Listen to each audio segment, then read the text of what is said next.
Dans cette vidéo, je vais faire l'astrologie de Mark Ruffalo, qui est l'acteur qui joue Hulk en ce moment. Et je trouve que c'est intéressant pour comprendre un peu qu'est-ce qui peut se passer quand quelqu'un a beaucoup de rage à l'intérieur de lui, beaucoup de colère qu'il n'arrive pas à contrôler. Et c'est le cas chez lui, et du coup on va voir ça dans une astrologie qui ne porte pas attention. Il faut vraiment bien connaître l'astrologie pour voir d'où ça sort. En apparence, si on utilise les techniques basiques d'astrologie, les techniques d'astrologie basiques vont nous dire que bon, il a un Mars très fort en Capricorne. Donc normalement, il devrait pouvoir maîtriser sa colère à ce niveau-là. Sa lune en cancer, donc c'est un très bon placement. C'est le signe naturel de la lune en cancer, donc c'est des personnes qui sont calmes et qui ont un côté féminin très fort, du coup, qui font attention aux autres, qui prennent en compte les émotions des autres, qui qui aiment bien être à la maison et qui généralement se comportent très bien avec les autres. Et du coup, ça va pas ça va pas être des gens contraires qui vont s'énerver facilement. Son soleil en scorpion, on pourrait dire, si on exagère un peu, que peut-être les scorpions sont un peu méchants. Mais en général, non, ça va pas être un placement qui. Enfin, moi, j'ai pas remarqué que les personnes qui ont un soleil en scorpion vont être particulièrement avoir de la rage ou ce genre de choses. Ça peut être, c'est pas forcément le placement le plus gentil non plus, mais ça peut être quelqu'un de méchant. Ça va être un placement relativement neutre pour moi. Ça va vraiment dépendre des autres planètes. Si le côté scorpion va vraiment ressortir d'une mauvaise manière. Ici, moi, je ne dirais pas qu'il y a un mauvais placement dans Scorpion.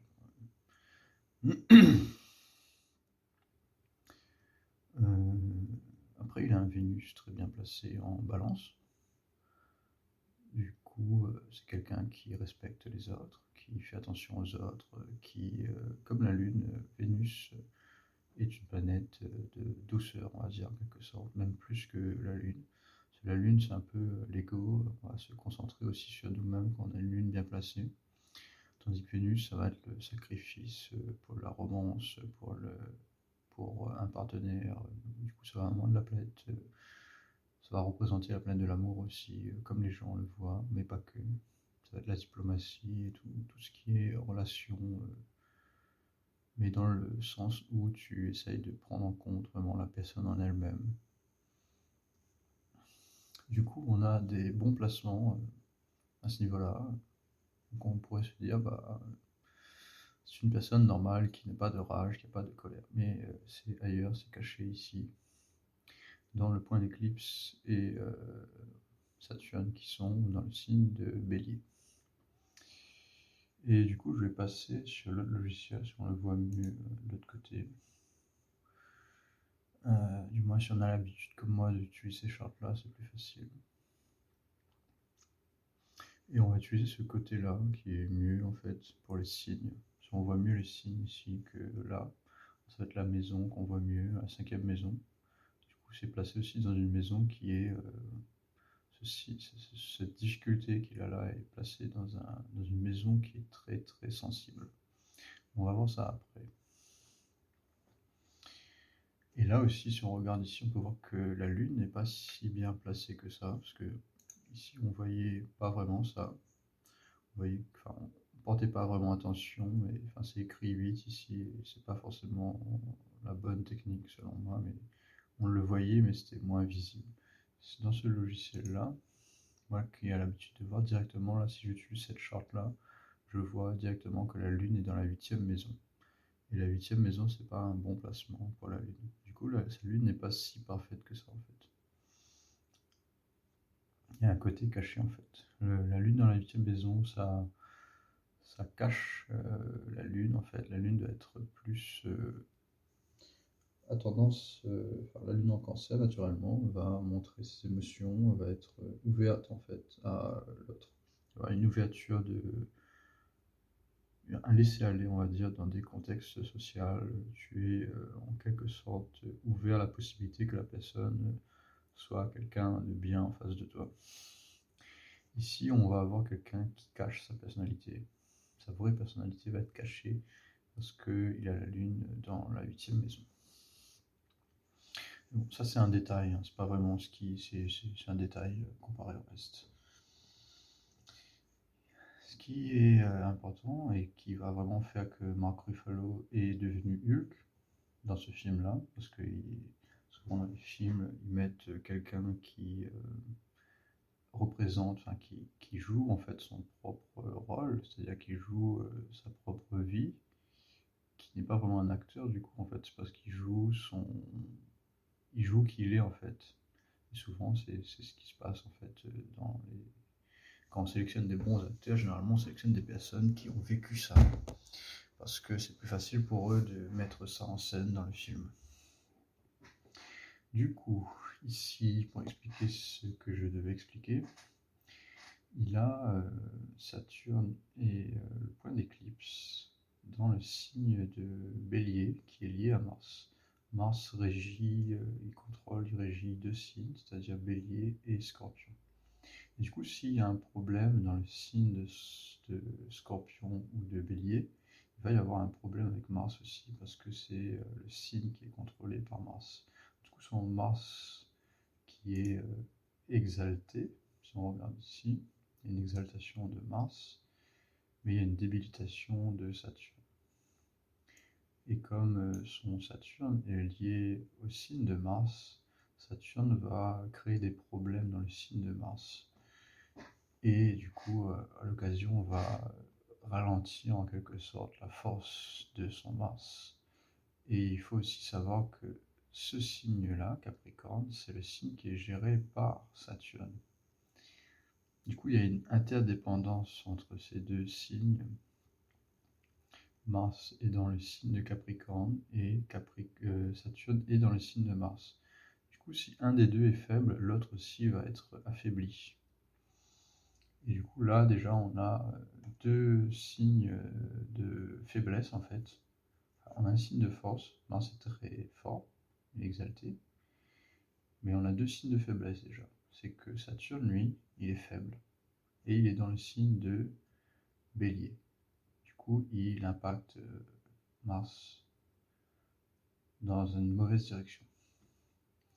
Et Mars est placé dans le signe de Saturne. Saturne est faible, parce qu'il est en débilitation. On a un deuxième point de faiblesse ici, c'est que Mars est dans le signe de Saturne, qui est faible. Et on a un troisième signe de faiblesse, c'est que le point d'éclipse est là aussi. Le point d'éclipse, c'est un endroit qu'on ne maîtrise pas. Donc il ne maîtrise pas son côté bélier. Bélier, c'est la capacité d'agir, sa capacité d'action, c'est le côté masculin de Mars. Scorpion, c'est le côté féminin. Scorpion, c'est le côté de non-action, c'est-à-dire que quand on a dans certaines situations de la vie, on ne doit pas agir. Par exemple, quand on est dans un match de boxe, l'adversaire en face, il voudrait qu'on perde le contrôle et qu'on fasse une erreur, qu'on n'a pas assez de maîtrise de soi, parce qu'il essaye de nous déstabiliser. Si on a un bon Scorpion, on ne va pas être déstabilisé, on va garder notre calme, et du coup c'est la capacité à maîtriser, à être sécurisé dans ses émotions.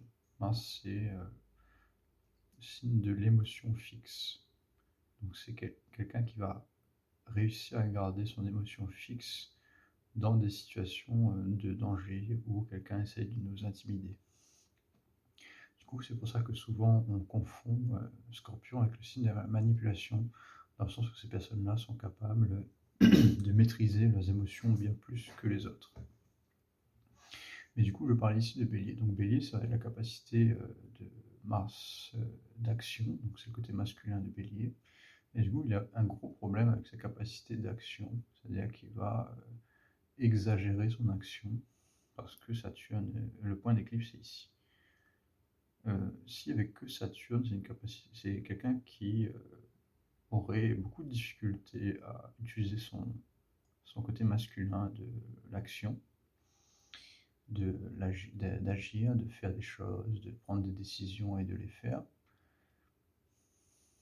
Mais quand c'est le point d'éclipse, ça va donner une personne qui va exagérer en fait. Au lieu d'agir normalement et de faire une tâche, la personne va faire une tâche mais d'une manière vraiment exagérée, c'est-à-dire qu'il va être extravagant et du coup va pas accomplir la tâche correctement. Par exemple, je sais pas moi, on te demande de visser une roue par exemple et de le faire pour que la roue soit vissée normalement. Personne qui a point d'éclipse en bélier va peut-être visser la roue tellement fort que la vis va se casser par exemple. Ce genre de choses. Ou par exemple, je sais pas moi, la personne fait de la danse. Et dans la danse, il faut guider sa partenaire, dans une danse de couple, je parle. On doit guider notre partenaire avec une certaine force. La personne qui a Mars, qui a le côté bélier, qui est influencé par le point d'éclipse, va utiliser trop de force parce qu'elle ne sait pas maîtriser, essaie de comprendre sa force et du coup va utiliser trop de force, ça apparaît comme quelqu'un d'agressif, de très agressif et qui va être mal vu en fait. Dans le film de Hulk, c'est très bien vu parce que c'est son rôle, mais dans la réalité, quelqu'un qui est très agressif, ça va être mal vu. Et du coup, voilà, on a cette difficulté, on a un Mars très faible en fait, malgré l'apparence de force, mais pas totalement faible, parce que Mars est quand même exalté. Mais on a plus encore, on a le côté Scorpion qui est aussi mal placé, par rapport au fait que c'est pas une technique très connue, et c'est pas aussi grave, c'est pas aussi visible, l'influence n'est pas aussi directe, mais quand on a des planètes qui sont gérées par le... Comment c'est expliqué par ça? Bélier et Scorpion, c'est des planètes qui sont gérées par Mars. Et comme ils sont tous les deux gérés par Mars, il y a une influence indirecte entre ces deux signes. Et du coup, c'est un peu comme si le Soleil était à côté de Saturne et son Mercure était à côté de Saturne et du point d'éclipse. Et du coup, le Soleil ici, qui est son côté masculin, est influencé indirectement par Saturne et le point d'éclipse. Donc il a un Soleil qui est en difficulté, qui a pas mal de problèmes en fait, et du coup il n'arrive pas à gérer son côté leadership et son côté responsabilité. Et Hulk, dans les films, il est très rarement en situation de leadership. Souvent, il a tendance à faire des erreurs de leadership et d'action au niveau de son leadership.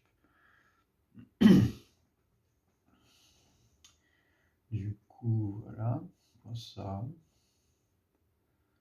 Son Mercure aussi mal placé, du coup, c'est quelqu'un qui a du mal à communiquer, qui a du mal à... qui peut apparaître comme quelqu'un de timide. Après, ce qu'il a de bien placé, c'est qu'il a Vénus à côté, dans ses vies antérieures. Du coup, il y a quelque chose de calme et de sensuel chez lui, contrairement, paradoxalement, à son côté agressif. Il y a quelqu'un qui peut être romantique et qui a travaillé beaucoup sur son Vénus dans ses vies antérieures. Du coup, quelqu'un de calme et de compréhensif qui, on le voit dans le film, c'est qu'il est quand même bien vu par ses coéquipiers comme quelqu'un de gentil. Du coup, il y a un paradoxe entre son côté gentil, très respectueux des autres, et son côté agressif. Et on peut voir ça dans le film, ce paradoxe-là, c'est qu'il est très gentil en apparence, mais quand il s'énerve, il pète un câble, il devient fou. Et du coup, on le voit parfaitement dans son astrologie. Après, ce qui peut résumer en gros l'histoire du film, surtout dans les premiers, c'est qu'il est une expérience qui a raté. Et cinquième maison, ici on va le voir plus ici. Du coup, la cinquième maison, c'est la créativité, c'est les enfants, c'est la capacité à créer des enfants, la capacité à être créatif dans beaucoup de domaines. Et du coup, ça va être lié en quelque part à la science, parce que c'est la capacité à créer de nouvelles choses. Ici, on peut voir qu'il est une expérience ratée ou se considère comme une expérience ratée et qu'il a difficulté en fait à être créatif. Et du coup, ça peut se voir par des personnes qui ont des enfants qui sont difficiles ou très difficiles, voire qui ont des maladies quand ils sont nés. Ça peut être un placement d'une personne qui a des enfants qui peuvent avoir des problèmes génétiques à la naissance. Je dis bien ça dépend pas que de ça. Mais c'est un des placements, c'est un des facteurs clés qui va faire qu'une personne va avoir des enfants difficiles. Et du coup, lui-même est quelqu'un qui est difficile en fait, parce que il a Saturne et le point d'éclipse sur la cinquième maison, qui est la capacité à créer des choses, à être, à être soi-même en fait. Parce que la création, c'est un peu notre métier aussi en quelque sorte, c'est-à-dire que c'est notre capacité à montrer qu'on est capable de faire les choses. Et du coup, c'est beaucoup lié à l'ego, à notre ego en fait. Quand on rencontre quelqu'un, on a tendance à lui demander qu'est-ce qu'il fait comme métier, qu'est-ce qu'il a créé, qu'est-ce qu'il a fait dans le monde en fait. S'il a des enfants, enfin, on va considérer par exemple quelqu'un qui a des enfants comme une meilleure personne que quelqu'un qui reste chez lui et qui n'a pas d'enfants. Parce qu'en fait, on a tendance à voir ce côté créatif comme une partie en fait de notre de qui on est en fait. C'est très sensible en fait la cinquième maison. Quand on a des planètes qui sont difficiles comme Saturne, le point d'éclipse ou Mars, Mars en lui-même n'est pas mauvais, enfin n'est pas difficile si c'est que seul, mais s'il y avait, enfin, je ne vais pas expliquer ça ici, mais du coup on a Saturne et le point d'éclipse ici dans la cinquième maison qui va créer quelqu'un qui a du mal avec lui-même en fait, avec sa capacité à créer des choses. Et du coup dans le film, lui, il est mal vu en fait, parce que, enfin au début dans le premier film en fait, parce que c'est une expérience ratée qui rate et qui devient en quelque sorte un monstre. Il a du mal avec sa propre image de lui-même, avec ses pensées, avec sa capacité à gérer la rage, et du coup il devient un ver de rage. Enfin, c'est pas joli à voir en fait en quelque sorte, et il a du mal à ça. Dans le premier film, il a beaucoup de mal à comprendre qui il est en fait, et cette expérience ratée aussi, le fait dans le film qu'il y a un problème avec son père, si je me rappelle bien, il y a un problème avec son père et sa famille qui ne l'acceptent pas. Enfin, je sais plus exactement c'est quoi le problème, mais il y a quelque chose de particulier ici aussi. Et du coup, il est la personne parfaite, enfin, la personne qui représente bien Hulk en fait. Hein. Il joue son propre rôle, en fait, il joue sa propre histoire. Pas vraiment de. Il y a un jeu d'acteur parce que c'est pas exactement. Il n'est pas Hulk. C'est pas lui, il n'est pas vraiment un monstre, mais il a ce côté chez lui, dans sa psychologie, il se sent un peu comme Hulk en fait. Et ça se voit dans son astrologie. Donc, je crois que j'ai fait le tour. Hein. Il y avait pas mal de choses à montrer dans sa charte astrologique, qui représente du coup bien le film. Après, on a ce côté calme, enfin, il a une apparence calme, gentille et tout, ce côté cancer. Cancer, c'est généralement bien vu, très bien vu dans la société. C'est quelqu'un qui va suivre les normes de la société, qui va être gentil avec les autres et tout. Et Vénus, dans les vies antérieures, ça va être quelqu'un de calme et gentil aussi, qui va prendre soin des autres. Du coup, on a ce côté très gentil, on a ce côté d'agression très fort, qui n'est pas contrôlé, et il a une très mauvaise opinion de lui-même, parce que il a ce côté créatif qui est bloqué. Du coup, il n'est pas vraiment un scientifique en quelque sorte, qui utilise, comme par exemple,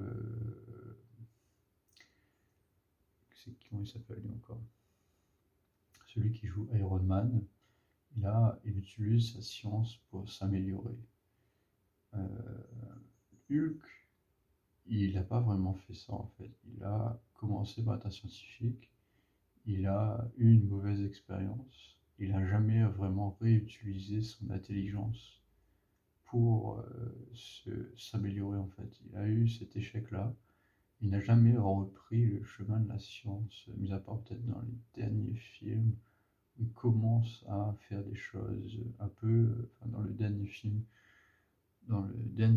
des Avengers avec Thanos, on voit qu'il commence à peine à prendre conscience qu'il peut être intelligent en quelque sorte.